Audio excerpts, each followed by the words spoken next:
Good morning, Martin. Morning, Randy. How are you doing? I'm well. And yourself? By the special grace of God, I'm doing well.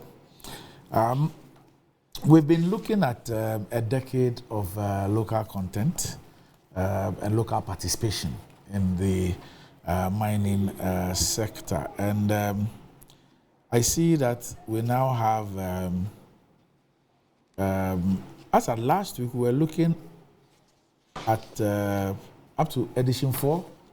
Fifth edition. Fifth edition. So we're waiting for 6th edition. That's what you are yet to do. March, it will come in March. Okay, that's next month. Yes. Next month. And you said that we shouldn't expect any serious changes. There might just be a couple of them.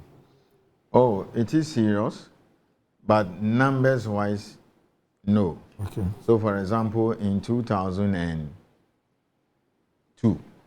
the items on the list, they were 41. Mm-hmm. And then we saw a significant jump from 41 to 50. This year, I mean, I'm here to discuss with industry, but I can give you what basically we're going to do. Rather than increase the number from 50, you see, there are 3 things that you see on the list there. Items that are open to everyone. That is whether you're a Ghanaian or a foreigner. Reason, maybe lack of capacity. I mean, total lack of capacity. So you allow people to come in. Even that one, we tell you, give it to a Ghanaian.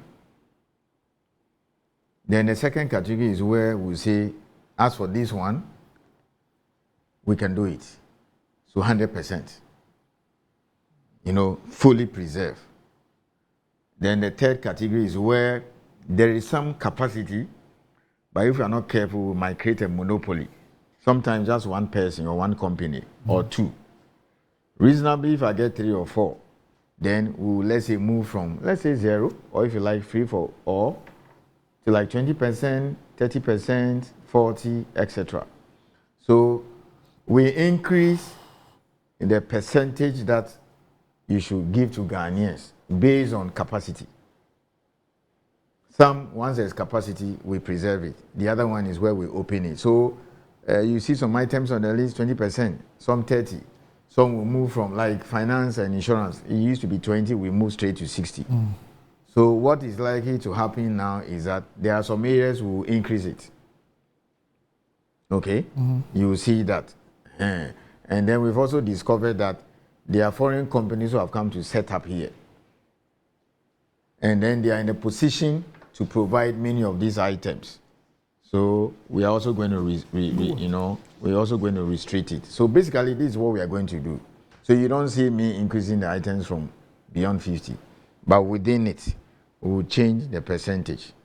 On top of my head, you remember I told you the other time that if you look at 2022 reports, just 12 companies spent $150 million on explosives.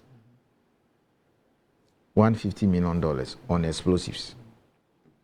It's open. And there are different types. The one that they use, and they call them detonators, the ones that they mix the ammonium nitrate and diesel, okay, on site. The one that we say they should no longer transport.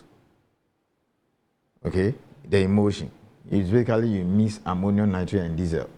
But now almost all the mines now have it on site now. I mean, they are PRT kind of thing. Except a few quarries that they still transport them this time under various serious street security protocols. So then the question I keep asking myself is that, should you allow foreign companies to import ammonium nitrate? My answer is no. So whilst we may not have the capacity, for certain types of explosives that are not produced here. Like some explosives used to come from like Ukraine, Russia, and co. The detonators, those are not done here.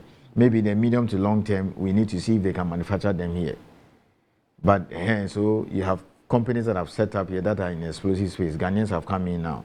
So the likes of Orica, Solar Nitro, I think is Indian, Maxam and co. They are here. They spend billions. Some of them are even supplying the West African sub-region. You cannot get up and say they should just leave. That's bad for business. But then some of the things they use in getting the various forms of explosives, can they buy from Ghanaians? So should you allow a foreign company that are set up here, for instance? Those are some of the things that I'll be discussing with them. A foreign company you've come to set up here, we're not asking you to leave. Your investment is protected, do your business. But some of the products that you import to make your explosives, why should we allow you? Can't you give it to a Ghanaian? So for example, my research is telling me they spend a lot of ammonium nitrate, okay, in making these so-called explosives. They just mix it with diesel. So you see why they use a lot of fuel, apart from what they use for their various machinery and plants. Why can't, for example, company A say, let's say you, Randy, you do the importation of ammonium nitrate. So the explosives bit, like we can say, in the case of ammonium nitrate, the importation should be done by Ghanaian. These are some of the things we are thinking about. So I may not necessarily increase the numbers, or we may not increase the numbers, but we will tweak. Yeah, because it has come to our attention, and it's a lot of money. Why? You let us import for you, you manufacture it. All right, so But we'll not ask you to leave. So I'm looking at the public notice you put out about the new procurement list, the 5th edition. Yes. And you refer to LI 2431, which came into force on 22nd December 2020. And you list the purpose of the regulations. A is to promote job creation through the use of local expertise, goods and services, businesses and financing in the mining industry value chain, and their retention in the country. B, to achieve the minimum local level and in-country spend for the provision of the goods and services in the mining industry value chain. C, increase the capability and international competitiveness of domestic businesses. And D, create mining and mineral-related support industries that will provide jobs and sustain economic development. So this four broadly define the purpose for LI 2431. Or the entire local content Yes. situation. Okay. And if we're able to enforce it, whilst I wait for your question, if we're able to enforce it to the letter, it will be a game changer, particularly the last one. That's where we need to do a lot of work. Create mining and mineral-related support industries that will provide jobs and sustain economic development. So the manufacturing of the various inputs they use. The manufacturing of the various inputs they use, they import them. So grinding media, which they use in the extraction of the ore. I see a lot of proposals. In fact, somebody, the other day, some Indian company said they've set up along Pram. And maybe in the next 3-4 months or so, they will commission. That's a lot of money. I'll just run through the budget for grinding media. So a whole company can set up and be manufacturing this grinding media stuff for the mining company. You understand that? And then if you go to the list again, you see that some of them have to do some services and inputs. So people can set up and then do that. So let's start off with the four broadly, and then you will tell us how you intend to use your regulatory functions and the relevant laws to achieve this. And then we'll get to the list of 50 and try and refresh the memories of our audience again with what is available for the Ghanaian and how the Ghanaian can get involved in it. So the first one says, promote job creation through the use of local expertise, goods and services, businesses and financing in the mining industry value chain and their retention in the country. This is loaded. Yeah, so it says promote job creation. Yes. Through the use of local expertise, goods and services, businesses and financing in the mining industry value chain and their retention in the country. So for every one job you create at the mine, you have about at least 3-4 times of a job that is also created indirectly. So that's why we have direct and indirect. So you go to, let's say, Gold Fields, okay? Their full-time staff may be like 1,000, 2,005. Those who have been fully employed by Gold Fields Takwa. Then they will say, oh, for us, we will give out contract mining to Company A. So that Company A, you understand that? Contract mining, basically, any open pit is preserved for Ghanaians. All that the person is supposed to do is to just come, drill, blast, load and haul. He'll come with his own trucks. Remember, he'll buy the trucks from somewhere. There may be a company somewhere that he may import and he'll be supplying them. So that's jobs created. He will hire his own people.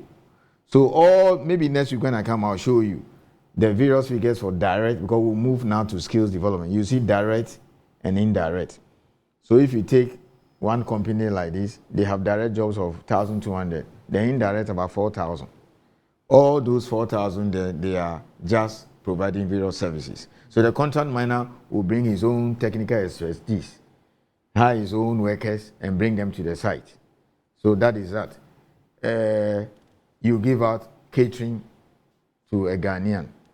You understand that? He will hire staff, because the mining environment is such that sometimes the food even have to be delivered underground. You can't come out in other places. So that is the kind of thing we are talking about. And all those services that we have listed there.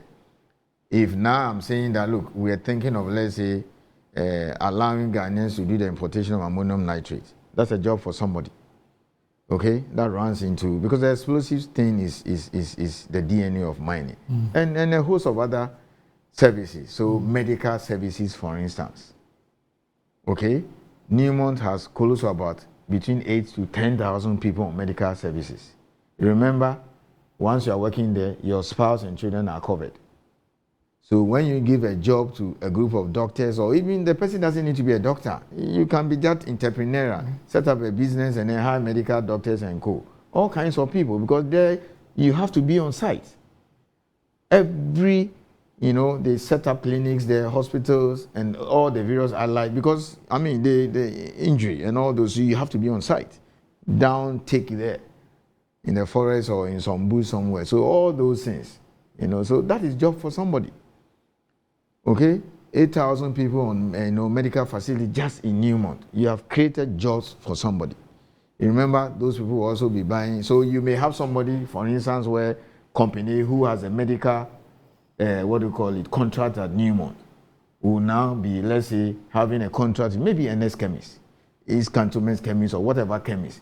Please, I'll need regular supply of these drugs. So that's how the whole thing works.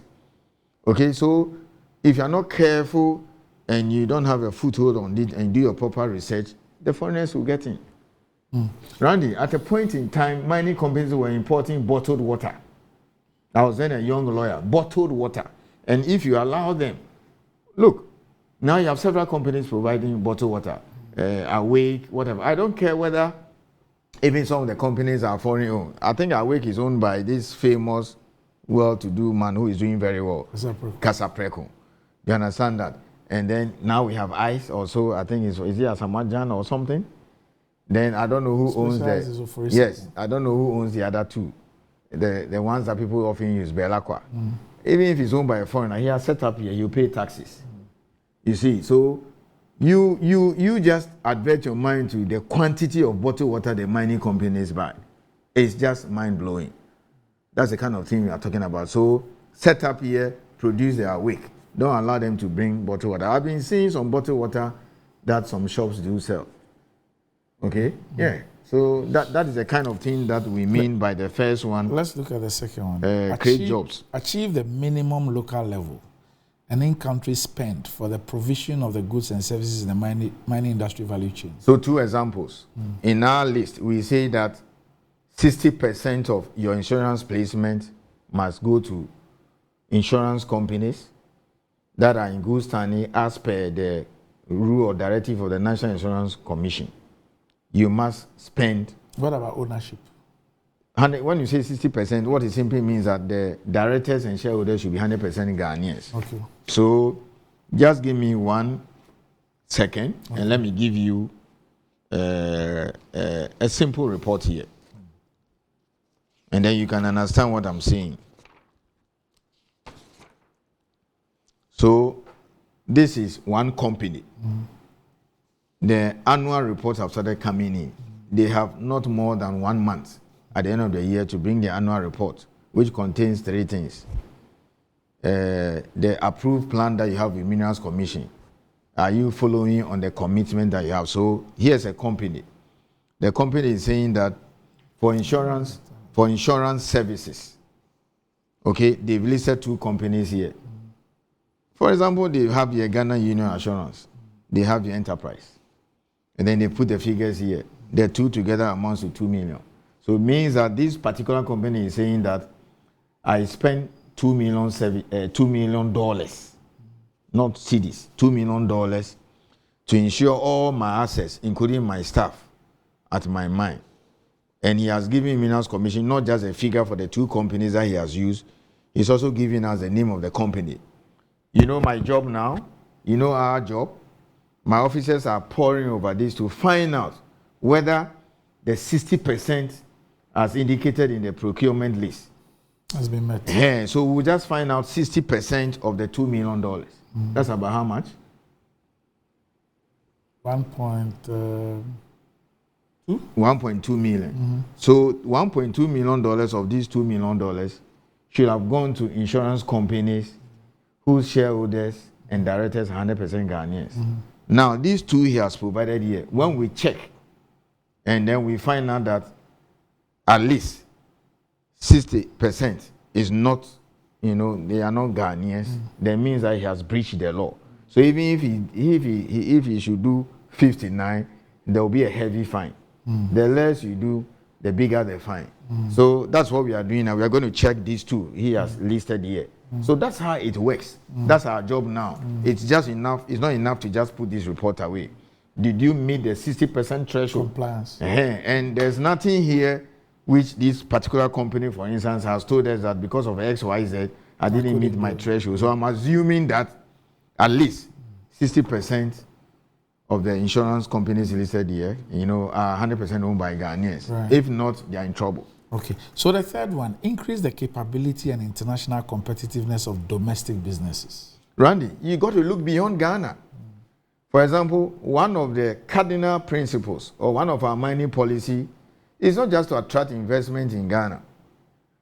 We are focusing on two main things broadly. One, to make Ghana the main mining destination for Africa. So when anybody gets up and say, I'm looking for gold, I'm looking for bauxite, he will look nowhere or no further than Ghana. That's number one. So to become the leading investment destination. Forget about, don't tell me South Africa is a mining giant. We know, but we get more exploration spend than them because of their regulatory framework. It's putting people off for exploration. So we could beat them too. That's number one. Then most importantly, we want Ghana to become the hub. So take a company like Maxam. They've set up here, it's an explosive company. They do end-to-end. Foreign company. Yes, foreign company. Okay, some Spanish or whatever. Okay, so they supply Burkina Faso. They supply Ivory Coast. In fact, they go even as far as even Liberia or Guinea. Do you understand? So that's the kind of thing we are talking about. You become a hub for mining. Even at a point in time, I think engineers and planners have some jobs in Liberia. Yes. So that's also what we are looking at. Because you see, we are ahead of our peers in the region. It's not the football kind of thing here, where those days, I remember when we were in Saito, you could just assemble players 5 minutes to the game and we'll wallop everybody. Now, you could be embarrassed by Comoros or maybe whatever. So mining, we have a history, 100 years. In fact, some of the countries don't even certify their mining engineers. So the Burkina Faso delegation came here and I said, can anybody just be a mine manager? They said yes. And like I was, wow. You can do that in South Africa, you can do that in Australia, Canada, or even Ghana or Zambia. So what you have to do is to take advantage of your history, the skill set. You go to Burkina Faso, Guinea, Ivory Coast, DRC, Ghanaians are all over the place now. Now what I'm hearing is that they are also asking the Ghanaians to leave. Because they've built capacity? No, they are copying us. Okay. They say when you go to Ghana, they say you should leave. But the favorite destination is Australia. So that's the second one, okay? Not just attract investment, but become a hub where it will take time for them to catch up, our peers. And then there's one thing I need to emphasize, which is always good for Ghana. Governance. Okay? Look at Ivory Coast. They just emerged from war, so they are now, getting back. They are, I think, doing well now in exploration. But take 4 countries. Burkina Faso, which until recently They are attracting exploration more than any country in Africa. They are attracted more exploration than even South Africa, even than DRC. Now you can't go to the bush in Burkina Faso. I'm told what 60 or 40% of the country is controlled by. I mean, it's dangerous. So clearly, when you tell an investor in Europe, Asia, anywhere that that place is prospecting, let's go. You say no. So you see why Ghana is ahead. That's number one. Same Mali. Mali's reserves in lithium far bigger than Ghana. They are equally prospective for gold. In fact, they are number one in exploration. But in the southwest area is safe. The rest of the country is dangerous. But you have to spend more, okay, on security because of the situation. So Mali, Niger, Burkina, nobody will now go there. Ghana will always be number one. Beyond the skill set, the stability is what we have. Do you understand that? So this is the time to. So sometimes we tell the politicians, pour your heart out. Ghana is a free country. It's free speech, but we got to be very careful the way we do things. Everybody, and in a way, it's also kind of also affecting us negatively because in the West, when they are talking about investment, they don't just look at Ghana. They just say Africa. West Africa is unstable. Don't go there. And the flip side is that there are people who do galamsey also then come in now. You understand that? Okay. So that is that point. There's a big plus for us. We started off with the fourth point, so I'm sure we've spoken about that already. Yes. Which one is that? And mineral-related support industries. Oh, yeah. That provide jobs and sustain economic development. That was the first thing. That is the one that if we spend maybe 90% of our resources, then we can now start saying that mining is, it has really benefited Ghana like maybe what happens in South Africa. Okay. That you can have chains and chains of industry. Go to some areas where you see thousands of industrial complexes that are just providing all kinds of inputs for the mining industry, as you see in South Africa. Trucks, okay? All those kind of things. So that's where to focus. The other ones are basic. We can handle that, but that's where the problem is. So until the 6th edition comes out next month, March, what we have now is the 5th edition. Let's now go through the goods and services captured, the 50 captured in the 5th edition. And this is where you have local participation. And this could either be full or partial, right? Yes. There are some that are 100%. Essentially three. Some open to everybody. Like explosives now. Anybody can come in. Some totally preserved for Ghanaians. I think some are boldly written in red. That tells you danger, don't go there. Where you don't have any restriction, it means that anybody can come in and do it. Whether you are Ghanaian or not. Yes. And then the other one is... So grinding media is open to everybody? Yes, it's open to everybody. Explosives, open to everybody? Yes. Cement and cement products? Open. Grout, quick and hydrated lime, electrical cables, high-density polythene, general lubricants. Randy, hang on for a second. Yes.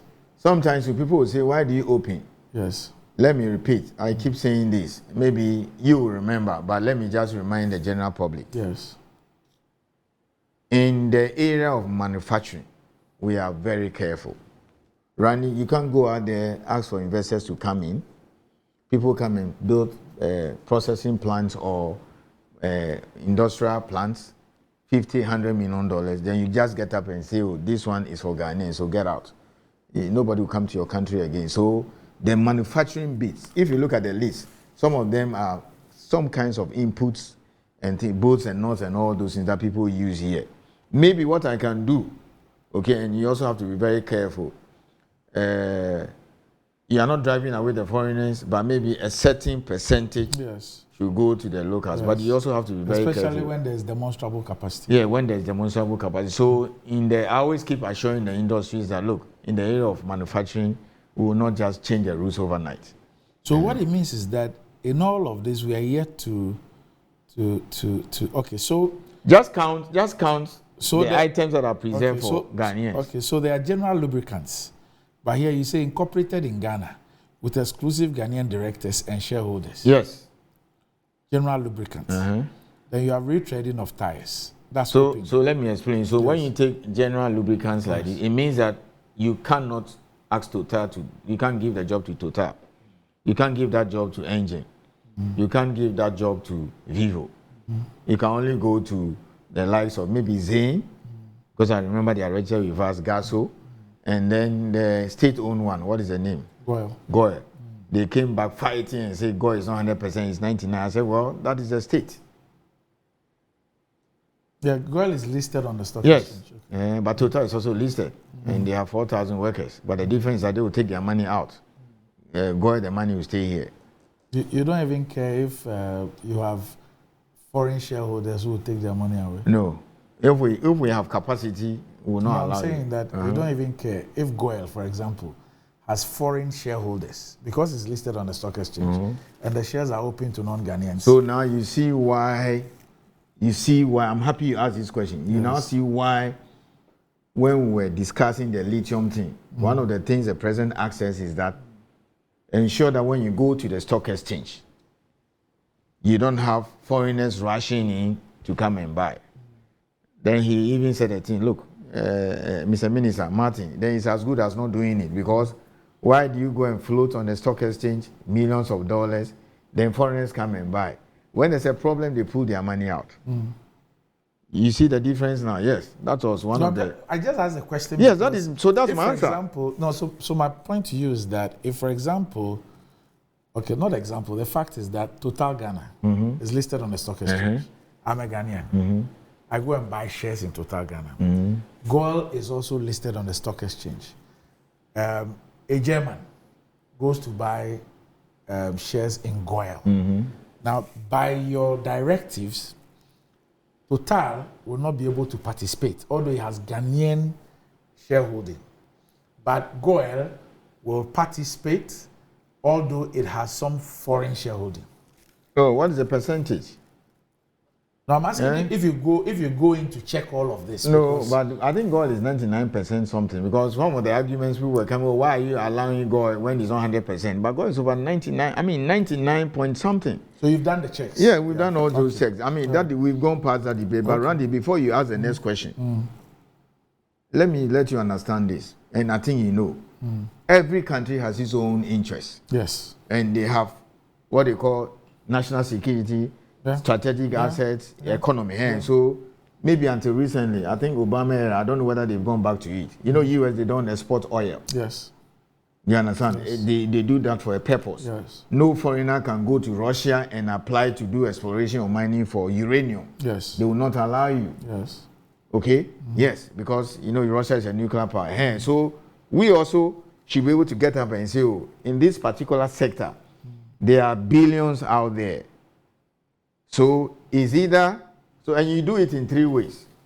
Either you just find out that, look, you don't just have billions there, but there are several Ghanaian companies. So you just have to protect it, because Ghanaians will keep their money here.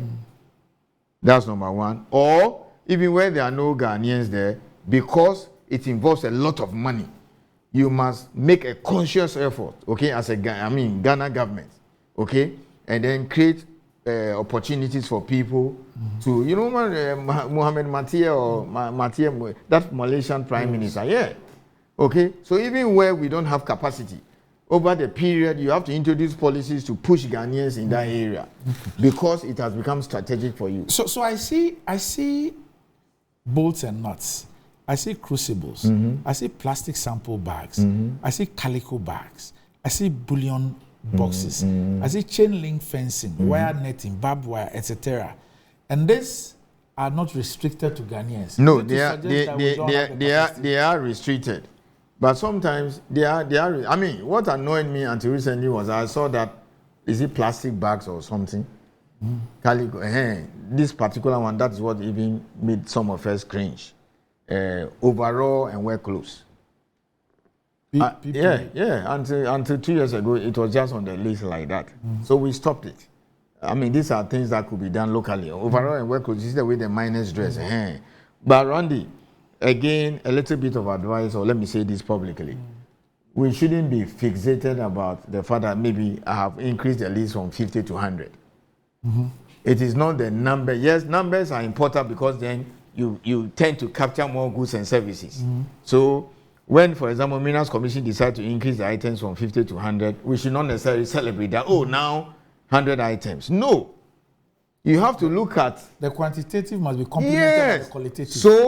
So you have over $2 billion being spent. That's about 33% of the expenditures of companies in 2022. 12 companies on goods and services. Okay, the 2022 report was based on, I think, 29 items, because you see, when you introduce a new list, you grandfather existing contracts before they expire. So if he's reporting, he has to report on the prior list. You understand that? So take contract mining. Out of the 50 items, this is just one item. That's $1 billion. Can we look at it from this way? Can we look at it? What are the top 5 expenditure items when it comes to goods and services in the mining industry? Number 1 is contract mining. Okay. That is where the company decide that I'm not going to do the work myself. I'm going to give it out on contract for people to do it. Contract mining. Yes. That's number 1. That's about $1 billion. Okay. And the figure may double once Atlantic Lithium, Ahafo North, Azuma Resources, and Cardinal, okay, start operating within the next year or 2. Okay. Yeah. Then number 2. Number 2, they use a lot of fuel. So as of 2022, that's about $436 million. You add lubricants, you are talking about $500 million. Okay, so fuel and lubricants. Yes, fuel and lubricants, too, they spend a lot of. Number 3. Number 3. Then explosives. Explosives. Yes. Okay. It's also quite heavy. Okay. Then number 4. Number 4, I'll look at their financial services. And I'll make a comment there when you finish. Okay, financial services. And then number 5. Number 5, just a minute. Have I mentioned fuel and lubricants? Yes, that's number 2. Number 2. So you've done contract mining number 1, fuel and lubricants number 2, explosives number 3, financial services number 4, and we are at number 5. Haulage. I'm sure that financial services will include insurance. No, yes. Okay. I mean, they are separate on the list. But, Randy, the 5. Yes, haulage. Maybe the next question you should ask me now first, or let me explain rather than you asking. Are these preserved for Ghanaians? That was going to be my question. Yes. So haulage, Ghanaians. Wholly owned. Wholly yes. Ghanaian. Wholly. Okay. That's about $100 million as of 2022. Okay. Wholly. So let me explain to the general public. If we have time, we'll look at how do you get in now, the requirements to go into that space. If we have time, and I will do it next week. So what it simply means is that if you want to do haulage, let's say manganese or bauxite or any other type of haulage as per our rules, you cannot give the contract to a foreign company. That's what it means. What is the other one? Fuel and lubricants. You know that one is dead now. So fuel and lubricants is wholly Ghanaian. Fully Ghanaian now. And that's like what, 500 million? Yes. Okay. It may get, and that's half of the total receipts of government. Yes. For mining. Okay. So again, Randy, you see why people need a lot of education, and people were fixated on ourselves, royalties, taxes, and things when we're doing the lithium discussion. That's why you spend money to do this program. Okay, so let's look at contract mining, which is the big one. Yes. No, maybe number 2 now, until recently number 1. Yes. I'll tell you what number 1 will be. Okay. Contract mining. Yes. That is what the Ghanaian stake in it. If it is open pit, 100%. Okay. Open pit simply means that if you are going to have surface mining, and overwhelmingly many of the mines are surface. So we have open pit and underground. So open pit is 100% Ghanaian. Yes. And underground is what? Now about 40. 40%. It used to be 20, we moved to 30, now 40. So it's now 40. Yes. Now, of the 1 billion spent, how much is spent on open pit as against underground? I'm talking about almost about 80% of that. Oh. Yeah, and then remember, many of the mines are surface operations. Okay. We are increasingly beginning to see underground anyway. And I think underground we can count about 7. So Obuasi, Chirano, but they also have some surface operations. Do you understand? Awasa, Prestia. Yeah. And remember, open pit is not just free for all. Ghanaians are guaranteed some minimum of 40%. We've been moving it gradually. So the open pit, in terms of, I know that one of the things you do is to always appraise capacity. And that is what informs whether you stay where you are or you increase it. Yes. Are you able to tell us if the considerations for 6th edition will include an increase of a 40% in open pit?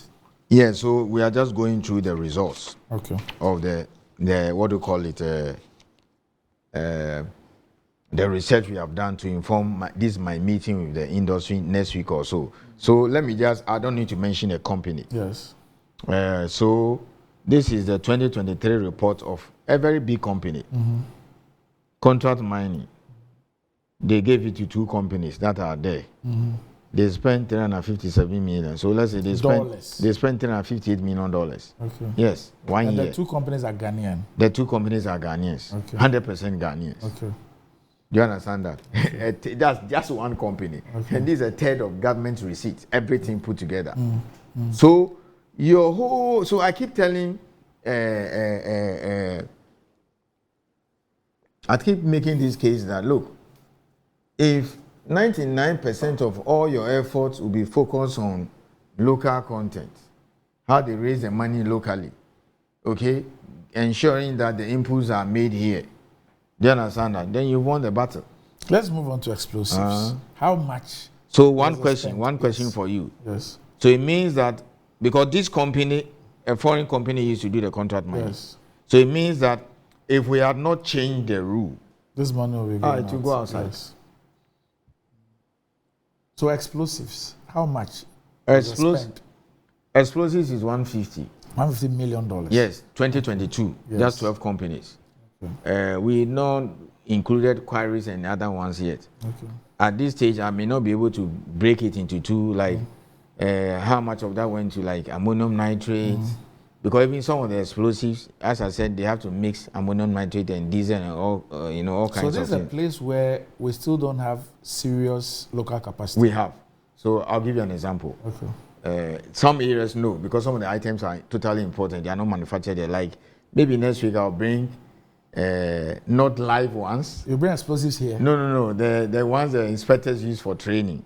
Not. Don't worry. Let me calm you down. What I'm trying to say is that, listen, Randy. Yes. There are all kinds of explosives, and they are for various purposes. So we have what we call emotion. You see, yes, emotion. Yes. So you see what happened in Apiati. Yes. They were transporting it. They mix ammonium nitrate and diesel to get that. Okay. They some type of rocks. That's the type of thing you use to break up the rocks. So we are now saying that should we allow those foreign companies that are set up to do that, import the nitrates? And I'm saying that no, because give this job to Ghanaians. You see, the emotion, they use diesel. That's fuel. Okay? That's it. And then some of the explosives. It even means that a component of the spend on explosives will actually go and add up to the fuels and lubricants. Yes, but I'll check whether the fuel reported there include that part. But I believe that's the case. And when they say fuel, it includes diesel. The only one we separated is lubricant, because lubricants have some special use. So we decided to break them up. But the other thing I also want you to take note of is that there are some types of explosives, they are not made here. Right. I'll bring some next week. They are not real ones, so that the general public can appreciate them. Like the detonators and co. Those ones come from like Ukraine, Russia, those countries. So then that one like this, we can say, no, allow Ghanaians to import. You see, so in as much as you are not driving away the foreign company, if you want to import, let's say, 20 million worth of detonators, and give that contract to a Ghanaian, the company should not import it directly. That's what's happening with fuel and lubricants, because we don't produce the finished product. So all those reserved for Ghanaians, they import them. Yes, but then you'll be worse off if you are talking about $436 million being spent on fuel, and then it takes out. Even if 20% of that stays here, it's better than zero. So you see, the more the companies spend money on fuel, which is an everyday thing, the more government makes money. So let me tell you this. You know, there are so many levies on fuel. Yes. So you can just imagine if we ask VIA to tell us the $436 million spent by 12 companies in 2022, taxes, how much of that are in there? So you are beginning to see the contributions of the company to government revenue, 20%.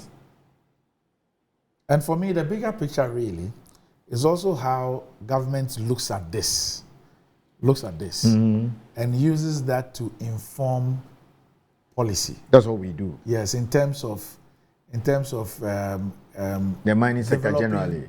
Not even the mine, beyond that. You know, you have, so let's say I want to use the fuel and lubricants as an example. That, for example, this has been given exclusively to Ghanaians. Yes. The truth of the matter is that we don't produce any finished product here. And so, although it's exclusive to Ghanaians, these Ghanaian companies import all these fuels and lubricants.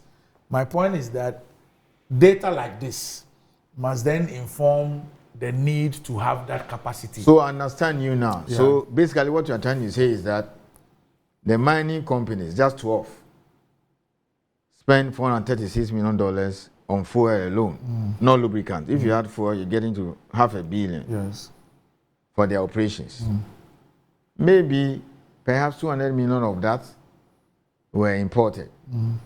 So your argument, if I understand you and I stand to be corrected, is that the other side, maybe Ministry of Energy and the Energy Commission, should also have put in place where even some of the fuel will be done here. Yes. The derivatives, rather than importing them. Yes, that this should then inform you that, look, if there's this market. So much. Yes. And it's growing. Yes. Then it's imperative, especially when you even have the raw material. It's imperative that you move to the value addition level so that you can have then the full benefit of the local content. So that is it. So two things. Within a space of 2-3 years, we have moved from $100 million to 436. And still growing. I mean, within 3 years. And still growing. So you can see the taxes that government made there. That's a lot. Even though the mining companies complain that it also increases their cost. That's number one. And then the broader or bigger picture you're talking about, how do you make sure that, look, even though this particular service or product has been given and preserved for Ghanaians, we also make sure that at the other end, they also don't import. So for example, if I am government or a policymaker, and I want to embark on, let's say, an industrialization drive, this data, this information, for example, should be critical to me. Yes. That it then tells me that, oh, these are areas where there are opportunities. We don't have the capacity, or we can develop the capacity. If I were to focus there, and I were to make some investment, maybe within a 2-year or 3-year period, we will be able to capture this particular industry that has a value of X. And it will make so much difference for the state. Yeah. So you see, that's the kind of thing you find in Canada, you find in US, South Africa, and co. And then, trust me, for the next 50 years, we will still be mining. So you can bet, it's like lottery. You do the permutation, you see that there's a particular number you have. That's not to say I stake lotto, because I used to have a cousin we live with that used to stake lotto. So you see that he will say 8. Yes. Then you say 8, maybe 14, yes. 8, 30. Yes. So why is that 8 keep ringing throughout? Yes. I normally do it plus or minus 8. Okay. Because sometimes you go and stake 835, then 735 will come. So you do 7, 8, 9 against the 35. Right. So basically what I'm trying to say is that the government can decide and say, look, based on the data from the mining sector, which give us not less than 40% of our receipts, I'm saying 46% last year, and one income is churning out.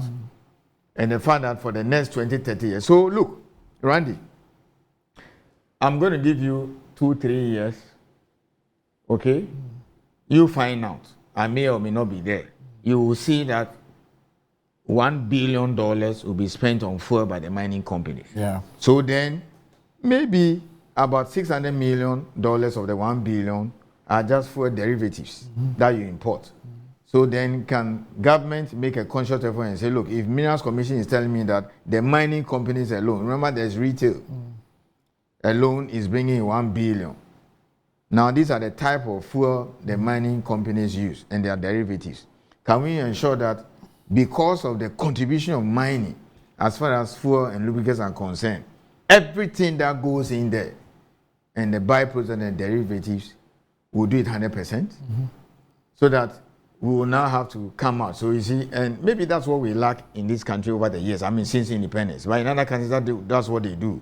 So armed with this data, and I'm happy you took the questions along that line. Armed with this data, Minister of Energy will now sit with Energy Commission and perhaps call MINCOM, and then GMPC and Petroleum Commission and all those and say, look, Energy Commission, Minister of Energy, Minerals Commission has given us this information. And it's like it's $1 billion. Can we ensure that all these things that are preserved for Ghanaians, every raw material item that will go into it is done here? So then you create special zones or you build national champions. You understand that? Yeah. That's how we should be thinking. I was going to end up with your headache, but we don't have time. Which one is that? Financial. That's your biggest headache. Yes. So one of these days, I'm going to, in fact, I plan to call some meetings with the mining companies, because when I'm looking at the report, I realize that many of them have not met the threshold. So very simple, Randy. We are told by Bank of Ghana, looking at the Bank of Ghana data that was released recently, that 7.6 billion, 7.6 billion is the mineral exports, okay? I mean, gold alone, 7.6 billion. That constitutes 46% of our exports. Earnings. I mean, the data is clear because you file these things. Now, out of this 7.6, take out maybe 2 billion. That's small scale. So you are now left with 5.6 billion. You see these reports that have come. We will need to find out whether 60% of the 5.6 billion went through. And I'm seeing some funny excuses from their report. Okay. Oh, because of the heady state of our local bank. Because, hey, so you see, with this kind of thing, Bank of Ghana, Minister of Finance should sit down and say that, look, Minerals Commission has created an opportunity where they said these billions that come in, 60% should go to the local banks. So let's say what Minister of Finance and Bank of Ghana should be doing and be talking about is that because this is the big pie, this is an industry that will be there for decades. How do we ensure that CBG, Agricultural Development Bank, NIB, Ghana Commercial Bank, at all material times stand on their feet? So it means that Minister of Finance, Bank of Ghana must do everything possible for these local banks to thrive, even if it requires giving them special incentives. So it's not like, don't just save them, because there's an opportunity for them now. The billions will run through salaries, whatever they purchase. So Randy, if we are saying that 60% of 5.6 billion, that's roughly, let's say, let's be conservative, $3 billion should run through the local banks. Something it will take government 3-4 years to get even in royalties and receipts. You can imagine. So maybe we'll be writing to our minister. I mean, we give them this data, and then through that he instructs, and then we make policy and toughen the law. But I think the time has come now for, let's say, we to tell our minister, write to Minister of Finance and let them treat these our local banks in a special way, because there's so much billion sitting there in the mining space where by law they are supposed to run these monies through. Right. I mean, the bank sometimes it's not a matter of just the money staying; it should just be going through it. So if commercial bank can even get $1 billion from their mines and they are charging even 0.1% as processing fee or administrative charges, that's a lot of money. True. Okay. All right. So Martin, we'll leave it here today. When we come back next week, we're looking at how do we get in? How the Ghanaian can get in. People have been waiting for that and say, look, you've told us the billions, we now know what is preserved for us. Because anytime I leave here, then I get a lot of messages. I want to register. How do we get in? So you can assure viewers that next week we spend a lot of time. Yes. How do you get in? How do you get in? How do you become a part of these this? billions? Yes. All right. So thanks once again.